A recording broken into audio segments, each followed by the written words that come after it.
today we'll be looking at using the strength of the king to block pawns. In the last video, we used the strength of the king to block out the other king from play. And here, it looks like that we have an H pawn that can just go ahead and promote. And indeed, after H4, we have a square that's 4 tall and 4 wide. So this black king is not in the square at all. We could just promote, but the problem is that he has E5. So let's just capture this pawn. And then after king takes B2, now he's threatening to promote this pawn, but calculations show that we could just queen with check. And so let's see it in action. H4, C5, H5, C4, H6, C3, H7, C2. Yep, we're gonna queen with check, and queens, and then king B1. So we got our queen, but there's one catch. In these positions where the other side has a C pawn on the 7th rank, it could be tricky because he's trying to promote now, so we have to check him. So queen b8 check, king a1, and we'll approach with queen a7 check, king b1, queen b6, king a1, queen a5, king b1, queen b4, king a1, queen a3, king b1, queen b3, king a1, and now we can't capture this pawn because it's stalemate. So there's a barrier here, and now this king is stalemated. So that's the problem with C pawns, that they end up just becoming stalemated. We cannot capture this pawn then, unfortunately. So we also can't promote, because as we saw before, this pawn promotes. And then we'll just try something really clever then. If we can allow the E pawn to pass, but we can't capture it either, we could just blockade it. And after the blockade king e6, we do just that. And he's going to try to do c5. So there's no threat yet, but we're going to do h4 then. And after c4, now he's really threatening to do something. He's threatening to play king takes b3, king takes b2, and promote this pawn. So we have to play king to d5. And now, if he does king takes b2, we have king takes e4. So that allows us to continue the promotion. But now he's going to play e6. After e6, he's going to try to distract our king. If we try to capture this pawn now, he's going to do the same thing that he did before. And then he'll have another stalemate, or he'll queen at the same time. So we can't allow that to happen right here. So we'll play king to d4, but he will actually continue e5 check, and he just gained time. So one of the tactics that the other side tries to use in these types of cases is that he'll try to place us in check to his advantage, and that helps him gain time. We have to keep our king safe, and we'll play king c5. And this keeps contact with the black pawn, so he cannot take this. His only move is e4, and there's no threat now, so we can play to promote our pawns. And you can push your pawns as long as there's no threat.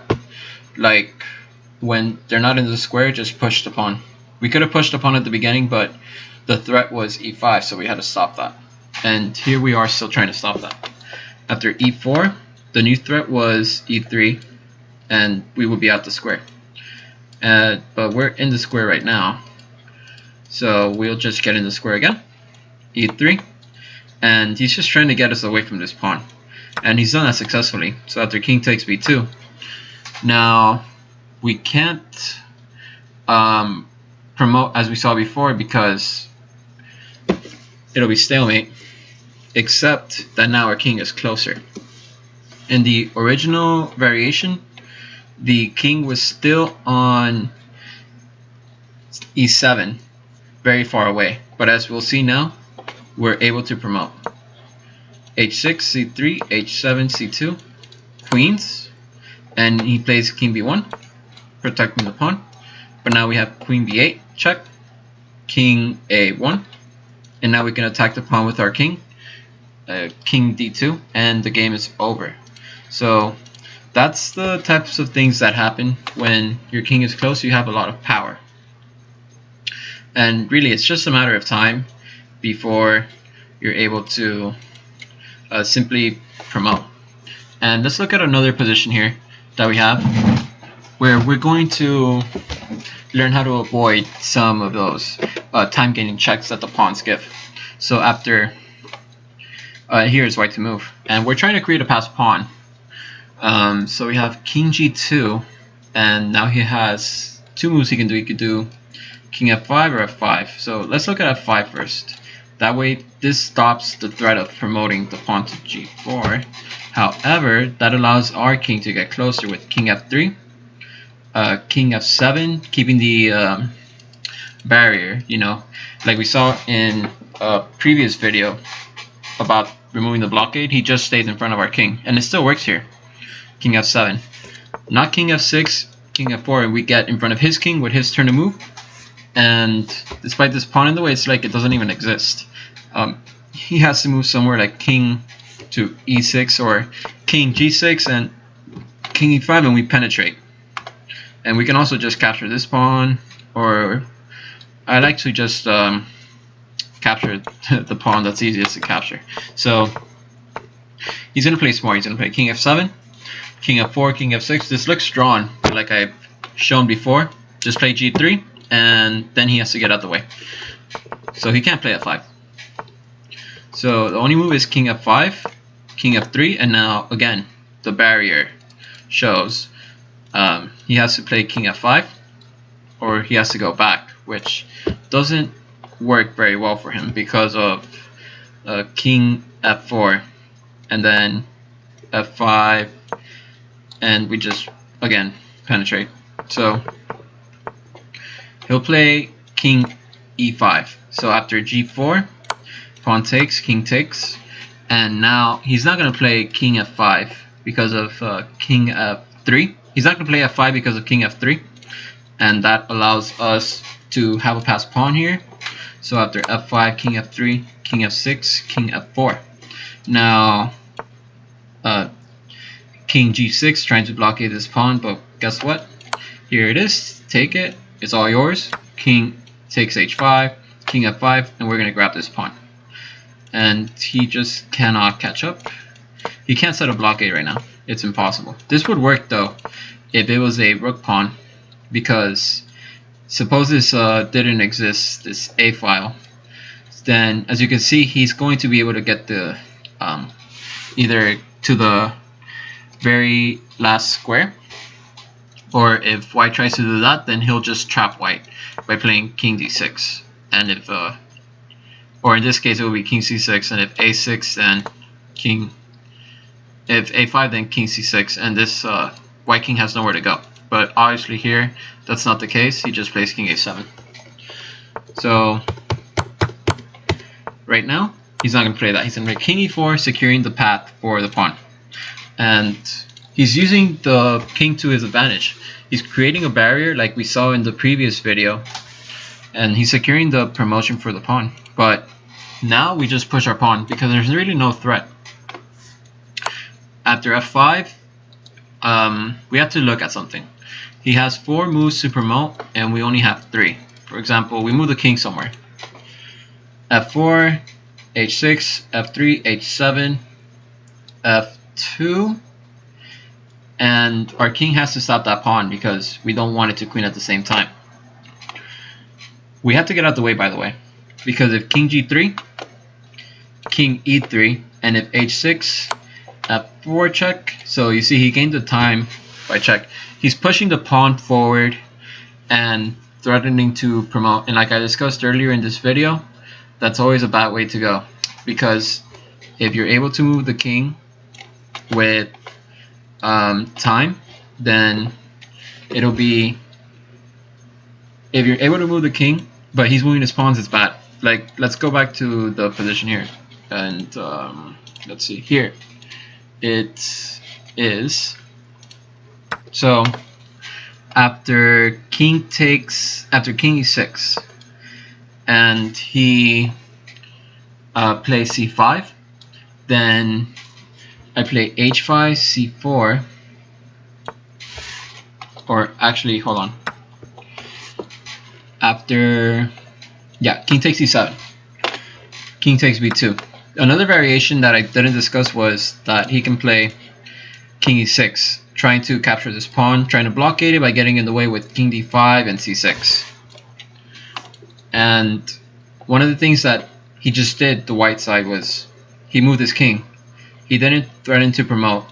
So by moving his king, he's in a sense wasting time. So we can actually move our king too and try to secure the promotion path for this pawn. If king d5 now, then we just play king b4. And that secures the path for promotion. Now, one of the things that people might say is that, oh, he has king c6, and that is about to capture the pawn, but now we have king c4, and we're going to capture this pawn, because after h4, we will be in the square with our next move, king d4, and we're able to capture it. So, just like in this example over here, it's okay to move the king only if he's moving his king. So if his pawn's moving and your king is moving, then someone's getting closer to promotion, and that's not good when you have passed pawns. So you want to get out the way. So king h3 is such a brilliancy, because you get out the way. And so after f4, h6, f3, h7, f2, king g2, king e3, king f1, you get your blockade. And the game is over. After h6, he can play king e3, but of course there's no time. h7, f3, queens, f2, and king g2, king e2, queen e5 check, and he loses the pawn, end the game. So that's it on the strength of the king when you're trying to blockade pawns. Pawns can be sneaky because they can check you, and in checking you, they do that by moving one square forward.